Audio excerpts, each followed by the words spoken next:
Hello everyone, my name is Gareth Brown. I'm with the Valdez Avalanche Center. I apologize I'm not here in person, but I do appreciate the opportunity to give an update on the Valdez.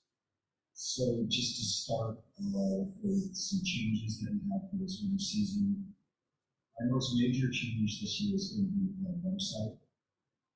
We're going to be adopting the version of the website platform, which we believe to be a more user-friendly and really clear product.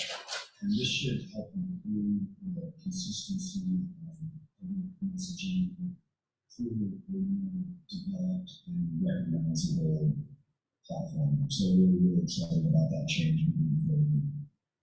Our staff will continue to consist of Sarah Carter as our director, and Sarah will be continuing to head up our education department. She will once again be teaching courses, rec level courses at Prince William Sound College, as well as professional awareness courses at Alyeska Pipeline Service Company. Myself, I will once again be forecasting this year. I will be doing that 5 days a week, Wednesday through Sunday, from December 1st through April 3rd. So look out for that.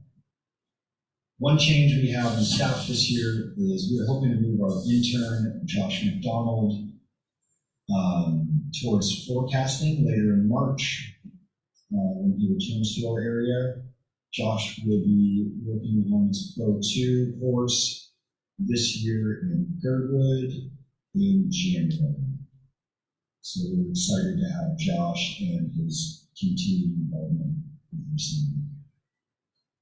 I'd really like to say a big thank you to the City of Valdez.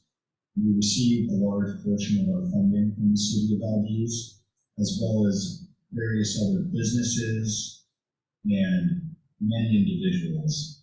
So big thanks to everyone that has donated or used our product, left observations, all of that. Without you, we would not be able to function.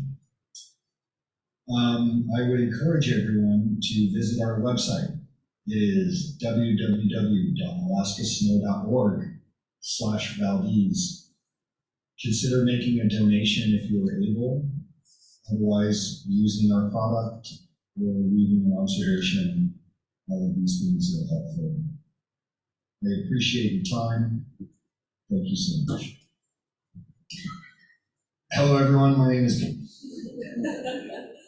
hope you guys kind of got the first part of Gareth's. Did you? Okay, I see some nods. Thanks, Nellis, for getting the volume turned up there.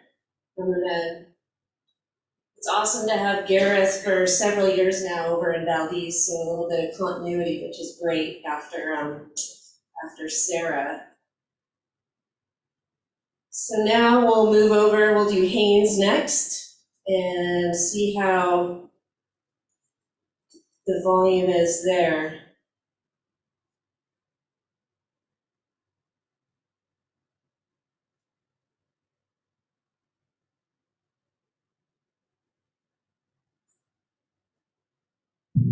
Hey everybody, this is Eric Stevens here from the Haines Avalanche Center. I'm here with Beth Fenhouse, forecaster, and Derek Moskowitz, forecaster, and here to give you an update about the Haines Avalanche Center.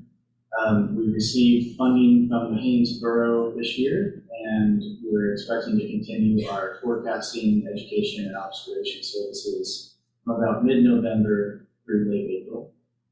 And all of our forecasting and observations are all available at alaskasnow.org. Click on Haines and you'll find us. So just go check it out. And please come visit Haines. Great place to ski and ride and snow machine.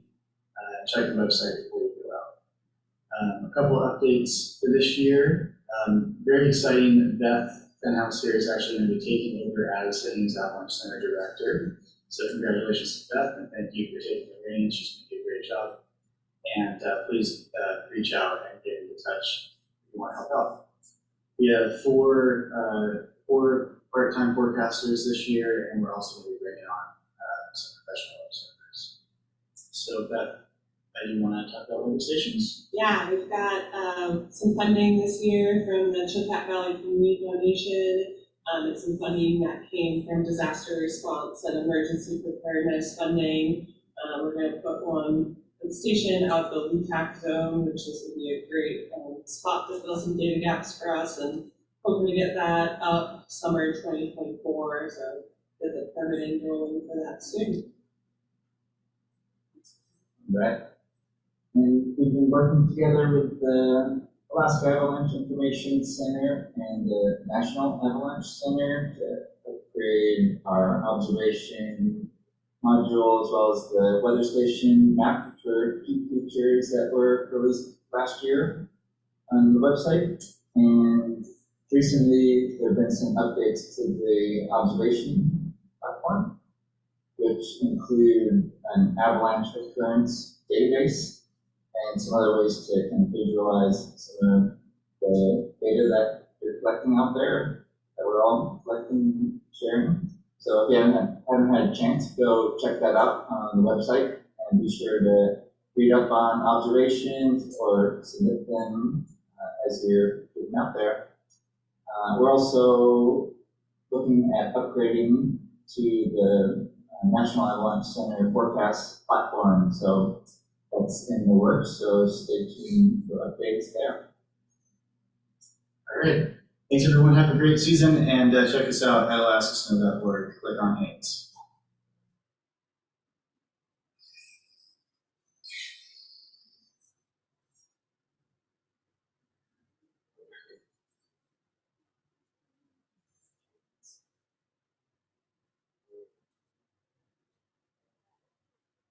All right. There we go. All right, here is Eastern Alaska Range, and these guys are based out of Fairbanks. Hello, everybody. Thank you so much for giving us the opportunity to share what we're doing up here in the interior Alaska at the Eastern Alaska Range Avalanche Center. We've been doing a lot over the last couple months prepping for the season, and we're extremely excited about our partnership with the Alaska Avalanche Information Center, and particularly their data submission tool, because we're promoting that very heavily amongst our user groups to get observations out and shared within the community. We're also really excited about our weather station that was put in by the NRCS, our SNOTEL site at the Lake Erie site. That it has been a real game changer for our ability to understand what's happening with the snowpack over the course of the season, and that's been a tremendous help. We're trying to put in some new weather stations, and we'll see how far we get this season with the permitting and instrumentation acquisitions. I'd like to introduce our new director of the center, Christina Chugach, and also a force of nature when it comes to education in the interior of Alaska.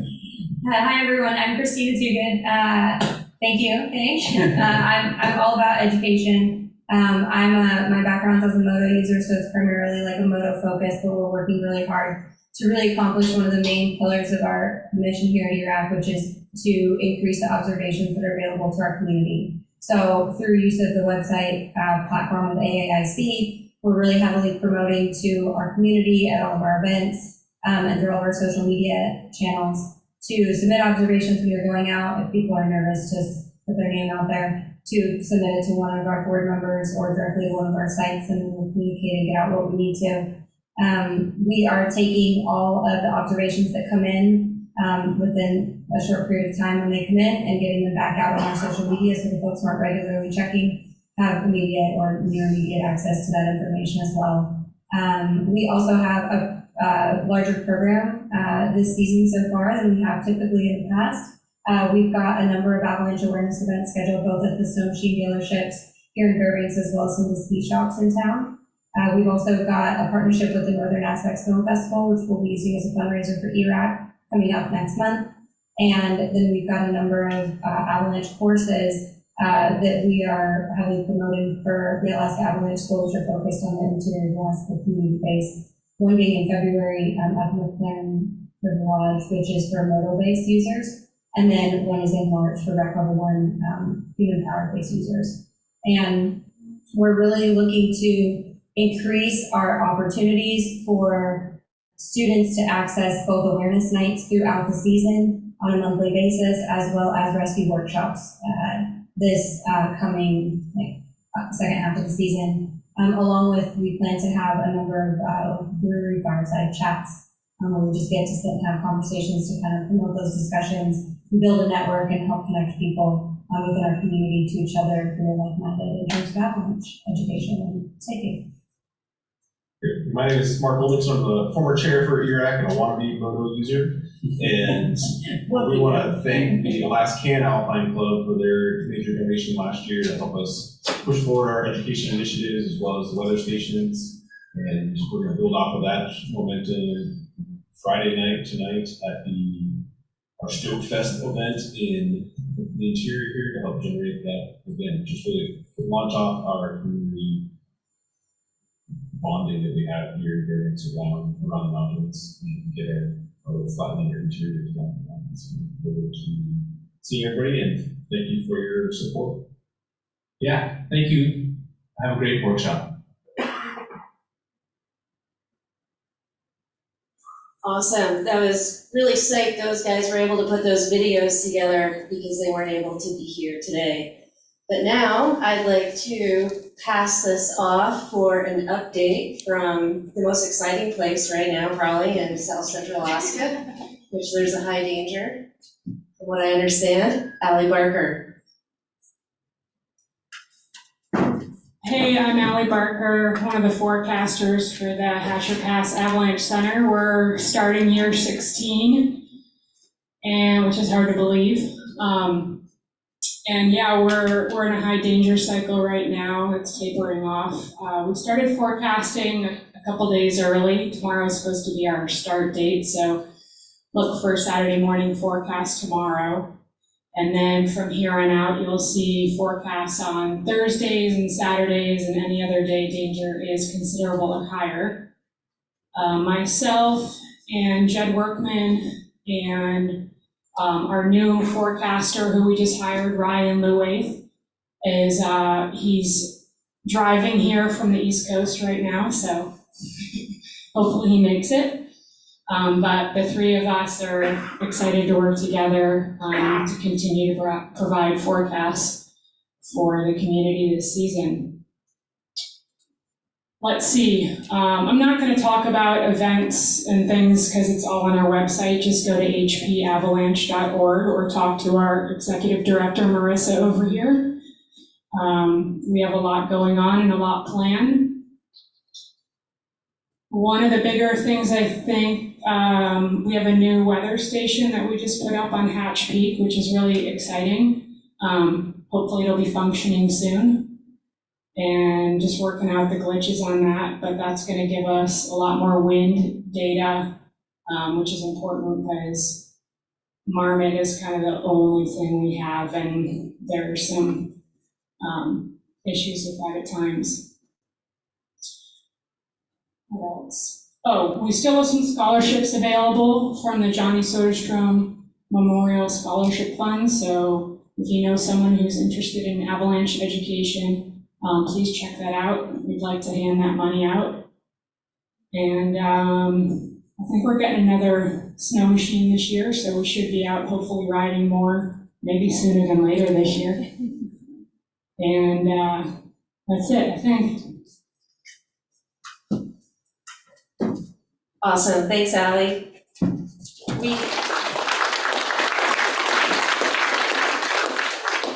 We have the Coastal Alaska Avalanche Center, and that's down in Juneau. And Mike James is here to give a little update about what's happening down there. Thanks, Wendy. My name is Mike.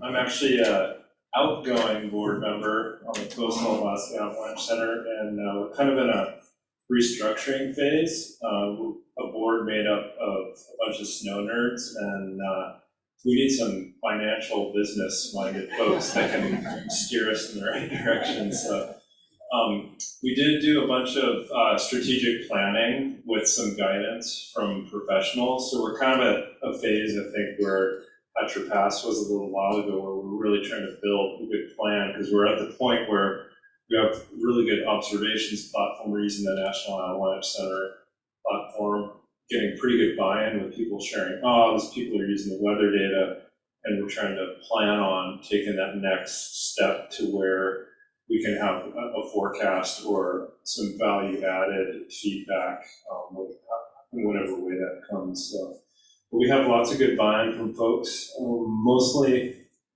in Juneau. I think some of the other communities, the user groups kind of have their own, there's a lot of Facebook pages and whatnot, so we're kind of still mostly working on Juneau, but we do have a platform that spreads to some of the other areas, if there ever is a need for that, but they're pretty small, concise user groups, and like sit, kind of catch a can. If you ever go to those places, tie in with those folks, because there's some diehard folks in those areas, so.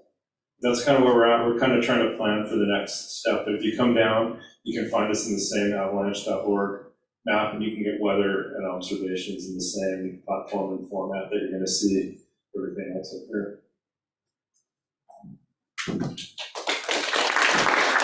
Thanks, Mike.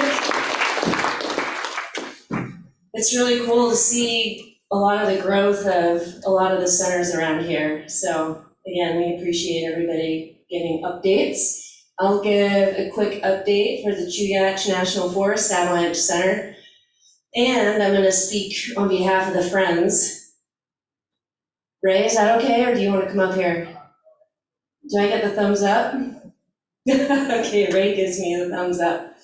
There is actually quite a lot going on this year and a lot of growth for not only the Friends of the Chugach Avalanche Center, but the National Forest. I will start with the National Forest. We have 2 new avalanche specialists that we just hired. They are part of the Seward Ranger District based out of Moose Pass. If you know where Moose Pass is, down on the way to Seward. And this is going to allow the National Forest to be able to put more information out for the Central Kenai and the Southern Kenai. And this is a lot of focus will be in the Summit Lake area. That's a lot of human-powered activity, as everybody knows. And also Lost Lake, Snug Harbor, that zone that gets a lot of motorized activity. So that's something the Seward Ranger District is actually ponying up the majority of the funds to make this happen. That's where most of the avalanche fatalities have been on the National Forest in the last 10 years, and they want to stop that cycle. And so kudos to that district ranger, and we're super excited to have our new people. And if they will come up, they're here today. Daniel Kruger. And McDowell's, McJedlick McDowell's.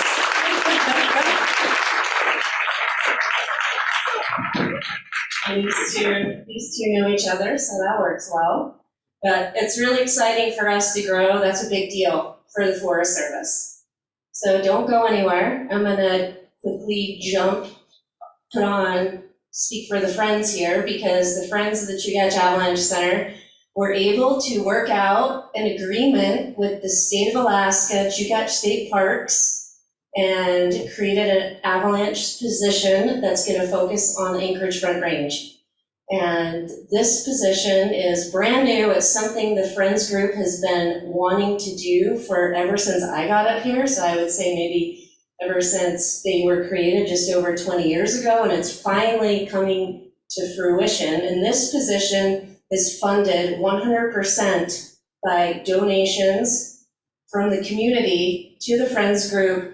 And those funds are being funneled through the state park, who is using those to employ an official Chugach State Park employee to be this avalanche specialist. So it's kind of a unique partnership, but that's what needed to be done to make this happen. And it's a first step to hopefully more people and more coverage for the park. And this is gonna allow for weekend avalanche updates, so not necessarily forecasting, because you need a minimum of 3 full-time people to avalanche forecast. So this is gonna be observations and a weekend avalanche outlook, and it's a first step, like I said, for the Front Range. That's exciting. And we have that individual in the house, Mary Giannotti. There she is. We don't want Mary to feel all by herself, so she's really just kind of one of the Forest Service crew in some ways, even though state parks, but one happy family. So that's an exciting effort by a lot of people involved, and it just so happened that it all happened in the same year, so kind of crazy. But it's a good thing for everyone, I think. And I have one more update, and I believe this might apply to Hatcher Pass. And this is a change on the Turnigan Pass forecast page, and that's the outlook, the next day's outlook. You guys are doing that, right, Allie? Yes. Yes. So if you go this year, our first forecast, like similar to Hatcher, is going to be this Saturday or tomorrow morning. Oh my God, tomorrow morning. John Sykes is going to be getting up at 4:30 to write our first forecast. But we have an outlook now, and this Hatcher Pass will be similar for a danger rating for the next day. So that can help give an idea for trend and planning and things like that. So that's probably our biggest update as far as the product goes. And I will quickly add, the Turnigan Pass forecast is going to stay the same, except for the addition of that next day's outlook. But we will have 3 additional pages, and they're live now on our website. They're not populated, it's kind of coming soon language.